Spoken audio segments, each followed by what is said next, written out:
ിന്റെ തണൽ പറ്റി ഇങ്ങനെ മഴയും വെയിലും എല്ലാം അവഗണിച്ച് നിൽക്കുന്ന പലരും ഉണ്ട് എന്നുള്ളതാണ്. ഈ യാത്രയിലുടനീളം നമ്മൾ അങ്ങനെ കുറേ പേരെ കണ്ടു. ഈ കസേരയിൽ ഇങ്ങനെ ഞങ്ങൾ വന്നപ്പം തൊട്ട് കാണുക ഇങ്ങനെ വി എസിനെ കാണാൻ വേണ്ടി ഇരിക്കുന്നത്.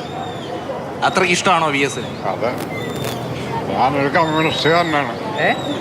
ഞാനൊരു കമ്മ്യൂണിസ്റ്റുകാരനാണ്. ഒരുപാട് സംസാരിക്കാൻ പറ്റത്തില്ല. എന്ത് പറ്റിയതാ?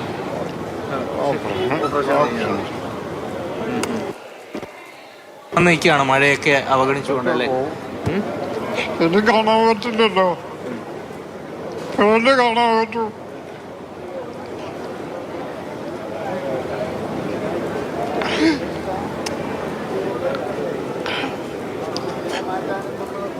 തീർച്ചയായിട്ടും അദ്ദേഹത്തിന്റെ കണ്ണിൽ പറഞ്ഞു സംസാരിക്കാൻ പറ്റൂല.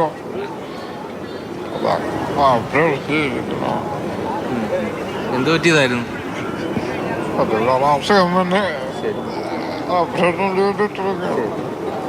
എവിടെയാ താമസം? എവിടെയാ?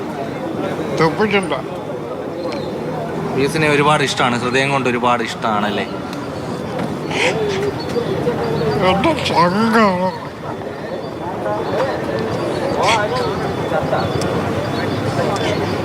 എന്റെ അറിവായ കഥകളിൽ ഞാൻ കമ്മ്യൂണിസ്റ്റിനെ വിശ്വസിക്കുന്നതാണ്.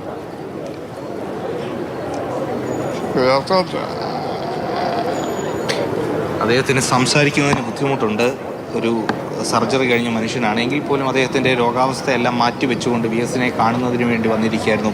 ഇവിടെ അദ്ദേഹത്തിൻ്റെ അടുത്തേക്ക് തന്നെ വരാൻ പ്രത്യേകിച്ചും ഒരു കാര്യം, എല്ലാവരും മഴ പെയ്തപ്പോഴത്തേന് പല സ്ഥലങ്ങളിലേക്ക് ഇങ്ങനെ പോയി.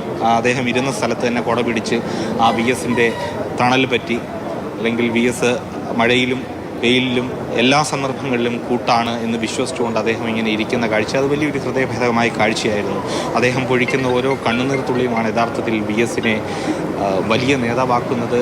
വി എസ് എന്ന് പറയുന്നത് ഓരോ മനുഷ്യൻ്റെയും ഹൃദയത്തിൽ ജീവിക്കുന്നു എന്ന് പറയുന്നത് ഇതുകൊണ്ടാണ്. കാരണം ഇതുപോലെയുള്ള സാധാരണക്കാരായ മനുഷ്യരുടെ ഹൃദയത്തിലാണ് വി എസ് ഇപ്പോഴും നിലകൊള്ളുന്നത്.